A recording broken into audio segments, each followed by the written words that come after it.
सीखो, ऐसे मत जाओ कि तुम्हें कुरान ना आता हो, बल्कि मदीने तक जाना। जब यासीन पढ़ने लगो, जब रहमान तुम्हें पढ़नी आ जाए, तब जाके मदीने जाना। अगर हुजूर पूछे कि क्या लेके आया है, सूरह यासीन पढ़ के सुना देना। खुदा की कसम, काबे वाला भी राजी हो जाएगा, मदीने वाला।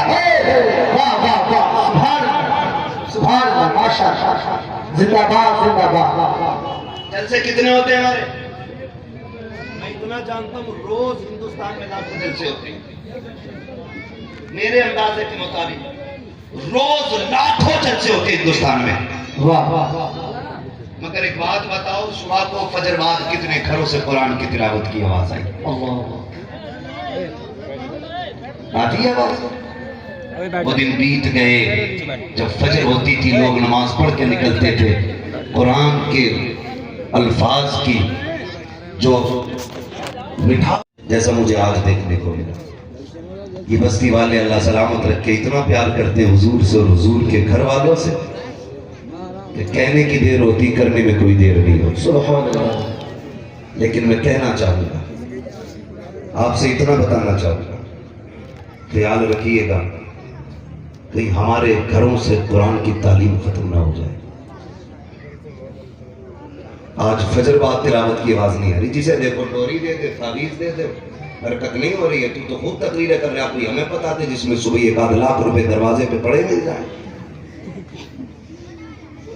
पैसे नहीं मिल रहे, लेकिन जानते ऐसा नहीं है यहाँ सारी अच्छी लोग होंगे या सारी खराब होंगे। कुछ अच्छे भी होते हैं और कुछ गलत भी होते हैं। जो अच्छे वो तो हैं ही अच्छे, लेकिन जिनके दिलों में अच्छाई नहीं जागी, उनसे एक बात कहूंगा, जब से हमारे दिल तंग हो गए ना, तो रिस्क के दरवाजे तंग हो गए। रिस्क के दरवाजे तंग हो गए हमारे। अभी आपने मौलाना सज्जाद साहब की ज़बानी सुना, जिस दिन से मदरसे में बच्चों ने खाना शुरू किया है ना, उस दिन से बरकत के ठिकाने नहीं है, बरकत के ठिकाने नहीं है। बेशक बेशक। चौराहे पे खड़े होकर कह रहा है मौलवियों ने बेड़ा गर्क कर दिया कौम का। भाई 3 बजे तक तू खिला बेटे को पबजी, 11 बजे तेरा बेटा सो के उठ इसलिए रहा है कि अब्बा 10 बजे उठता है, और बेड़ा गर्क किया मौलवी ने। उलमा को बदनाम ना करो, गलती हमारी है, हमारी गलती है। हमारी कौम का हाल ये है, हम अपनी नाकामी को फिरका परस्ती की चादर डाल के छुपाते हैं। ये सबसे बड़ी गलती है हमारी। हम खुद को काबिल न बन सके और कहते इसलिए निकाल दिया क्योंकि मुसलमान था। हाँ भाई, सीधी सी बात है, 7 बजे तक तूने खिचड़ी खाई स्कूल में जाते। प्रधानों की पूरी तवज्जो इस चीज पे रही कि स्कूल में खिचड़ी बट रही है कि नहीं। भाई प्रधान एक बार बैठ के ये भी देख कि बच्चे पढ़ाई कैसे जा रहे हैं। 8वीं क्लास में बच्चा पहुंच गया, उसे थोड़ा भाग नहीं आया, अपना नाम तक हमारे बच्चों को लिखना नहीं आता। और मेरे भाई 7 बजे तक खिचड़ी खिला के बच्चे पालते रहे। बुरा मत मानना, कड़वी बात करने लगा हूं, और मेरी बातें कड़वी रहती भी है, डर भी नहीं किसी चीज का। मैं आईना को दिखाऊंगा दाग चेहरे के, जिसे खराब लगे सामने से हट जाए। आज तक हमने खिचड़ी खिलाई बच्चे को, पापा ने पूछे ही नहीं जाती कर रहा, आया कब गया उसे खुद फुर्सत नहीं है। ये बस्ते में सबसे ज्यादा जरूरी होता है प्लेट और प्याली का होना। एक किताब कम हो तो भी चलेगा, कॉपी अगर नहीं है गणित की तब भी चलेगा, लेकिन खिचड़ी खाने वाली प्लेट जरूर होनी चाहिए। हमने इस पे गौर किया, और जब गिरते पढ़ते लुढ़कते 10वें तक पहुंच गए तो मास्टरों से सेटिंग करी, 10,000 ले लिए, नकल करा दे। ये होता कि नहीं? यही होता नुकसान सुनना भी इसके। हाई स्कूल में जाके तुमने 10,000 लेके नकल की, जिसने नकल कराई वो तुम्हारा दोस्त बन गया, दर हकीकत वो दोस्त नहीं तुम्हारा दुश्मन है। बेशक बात है। चलो तुम नकल करके पास हो गए, आपने ग्रेजुएशन किया, कहीं एग्जाम में बैठे, गिर पड़ के नकल करके पास हो गए, इंटरव्यू में बचाने कौन आएगा? क्या बात है? कोई तैयारी है? जो हाई स्कूल नकल से पास हुआ हो, जिसने 9th नकल से पास किया हो, जो 7-8 के अंदर खिचड़ी खाता रहा हो, वो इंटरव्यू कैसे पार करेगा? जब इंटरव्यू के अंदर तुम्हारा हाथ पकड़ के निकाला जाता है कि तुम्हें कोई जवाब नहीं आता, तो निकल के कहते हो हम मुस्लिम थे इसलिए निकाल दिया गया, हम मुसलमान थे इसलिए नाम देख के हटा दिया गया। हो सकता है 2% तुम्हें नाम की बुनियाद पे हटाया जाए, लेकिन 98% जो तुम नाकाम हो रहे हो अपनी जहालत की बुनियाद पे हो रहे हो, अपनी जहालत की बुनियाद पे हो रहे हो। मैं कहता हूँ यार, किसी मर्ज का इलाज बन जाओ, साथ कोई सी भी हो, कुर्सी तुम्हारी कोई माई का नाम ले नहीं सकता है। नारे तकबीर, नारे रिसालत, नारे हौस, मसलक आला हज़रत, उलमाए अहले सुन्नत, मदरसा हसनुल खुदा, नारे तकबीर। खाली नारों से काम नहीं चलेगा मेरे भाई, तालीम में आगे बढ़ना पड़े। हमारी कौम नारे लगाने में कितने आगे? जुलूस का नारा शर्ट उतार के लगाता है ऐसे, शर्ट उतार के नारा लगा रहे हैं।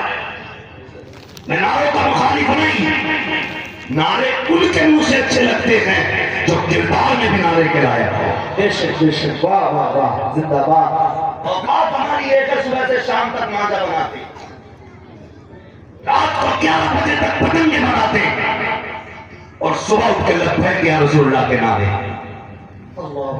मुझे बताओ, मेरी तमन्ना तो ये थी, काश जो लब्बैक का नारा लगा रहे इसमें सबसे आगे कोई डॉक्टर होना चाहिए था, कोई मास्टर होना चाहिए था, कोई इंजीनियर होना चाहिए था, कोई IAS होना चाहिए था, कोई IPS होना चाहिए था। हम तालीम के मुखालिफ नहीं है, लेकिन इतना कहना चाहते हैं प्यारे, आगे बढ़ो।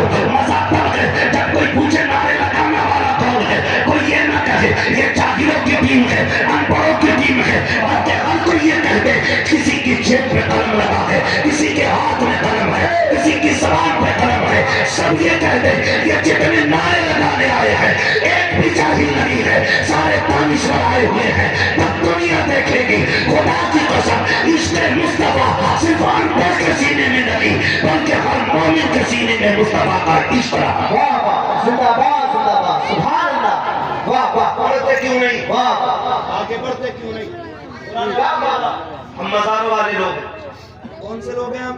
मजारों, जोर से मजार पे जाते हो कि नहीं? जाना चाहिए, और हमारी पहचान है मजारा। बेशक, खुदा का शुक्र है मजार सिर्फ सुन्नियों के यहाँ होते, सुभान अल्लाह, माशाअल्लाह, वाह वाह मजारा सिर्फ सुन्नियों के यहाँ होते। वाह। जाना चाहिए, लेकिन तकलीफ भी है। पूरी कौम की मेहनत जो लगी है ना मजार का गुंबद बनाने में लगी है। अब तो मजार भी सभी के बनने लगे, लल्लू खां, अच्चल खां, पप्पन खां, जुम्मन खां, हसन खां, बच्चन खां। तो यार हल्का हाथ रखो भाई, आने वाले 50 साल में कई हर घर के दरवाजे पे मजार का गुंबद चले जा रहे हैं, और लोगों को दिख रहा है ना मजार बना लो, कौन तो जाके गिरी जाती है। तो भाई चले जाते हैं मुंह उठा करके, ये भी तो देख किसकी चौखट पे आया। अब तो गुस्ल भी हर हफ्ते होने लगा ना, संदल जनाजे के भी इंतजाम कर लो। ये हमारी कौम के हालात है। गुरसोना किसी मजार पर देखना तो फूल भी ऐसे ढूंढने पड़े, क्या हुआ भाई कि चादर पे चादर इतनी चढ़ गई, हाथ ही नहीं पहुंच रहा वहां तक। मसले के आला हजरत ये है कि जिस मजार पर पहले से एक चादर पड़ी हो, बेशक उस पर दूसरी चादर चढ़ाना जरूरी नहीं है। बेशक हक है, लेकिन जिसे देखो मजार से की चादर से नीचे की मन्नत है ही नहीं, मन्नत है नहीं, चादर चढ़ानी है, चादर चढ़ानी है। मैं इनकार नहीं करता खर्च करने से, मर्जी है तेरी, मैं तो सीधी बात कहता हूँ। 50 रुपए के फूल लो, चादर के साहिब मजार के कदमों में पेश करो, एक छोड़ा अच्छा सा खरीदो, जाओ वो भी साहिब मजार के कदमों में लेके कहना हजरत जी आपके लिए तोहफा लाया हूँ फूलों का, आपकी तरफ से ये जोड़ा खरीदा है, बेवा के बदन पे जाएगा, किसी यतीम के सर पे जाएगा, कोई गरीब पहनने का इसको आपकी तरफ से खुदा की कसम खा के कहता हूँ, ये जैसे सोचा मेरे चढ़ाने की जरूरत नहीं है, उस पैसे से दुपट्टे खरीदो, गरीबों में तस्लीम कर दो, मजार वाले की निस्बत से खुदा की कसम, जब तुम्हारे प्यार से मजार वाले के नाम से चादर बिछाएगी किसी गरीब के सर पे, मजार वाला भी राजी हो जाएगा, काबे वाला भी राजी होगा।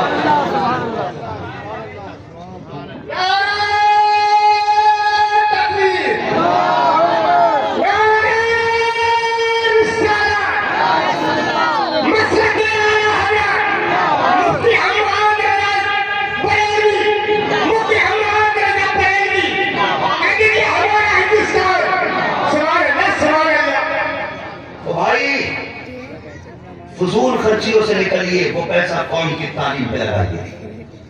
वाह वाह वाह वाह, कौम की तालीम पे लगाइए। अगर किसी बस्ती में 3 जलसे होते साल भर में, वाह, मैं कहता हूँ 1 करो। अच्छी इस्लाह। ऐसा नहीं होना चाहिए कि 3 जलसे हो रहे हैं, उसमें 50% जलसे में, 25% बिस्तर पे और 25% मेले में। इतना एहतमाम होना चाहिए कि मर्द साथ में, कि बच्चा जो है जलसे में होना चाहिए। बेशक बेशक। और खतीब न चलिए भड़कनी मत बताइए, यहाँ मौज करा के जाओ। खतीब ऐसा बुलाओ कि जो बात यहाँ करे रिश्ते मदीने वाले से सुभान अल्लाह, बेशक आए हैं। ऐसे आप जलसे कीजिए, 3 जलसे मिनिमम खर्च, 1 जलसे का 1 लाख मान लो है जी, 1 लाख मान लो। वो रात उठा करके वो पैसा तालीम पे लगाया। हमने बरेलियत के नाम पे मसला को कलंकित कर रखा है। क्योंकि कव्वाली मशहूर है, सुन्नियों में ही होती। समझ रहे मेरी बात? सुन्नियों में ही होती है, कव्वाली के नाम पे स्टेज लगते हैं। फिर कहा जाता भाई टक्कर की होनी चाहिए मुकाबले वाले, हाँ? जब मुकाबले वाली आती है, इधर नाचने वाला, इधर नाचने वाली, आगे समझ सकते हो कितने शरीर पर्स नहीं, बंडल रखे होते हैं आगे।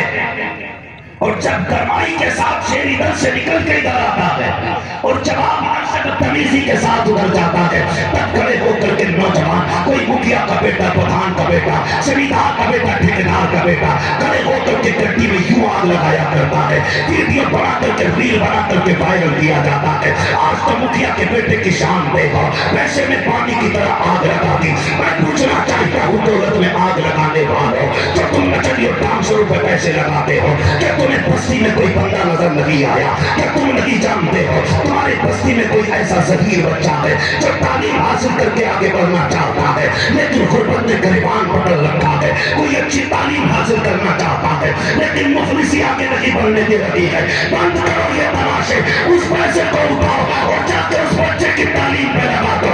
खुदा की कसम, अगर तेरे पैसे से कोई IAS बना, IPS बना और कुर्सी पर बैठेगा और कानून का कलम उसके हाथ में होगा, भारत की धरती पे होगा, लेकिन निजाम मदीने वाले मुस्तफा का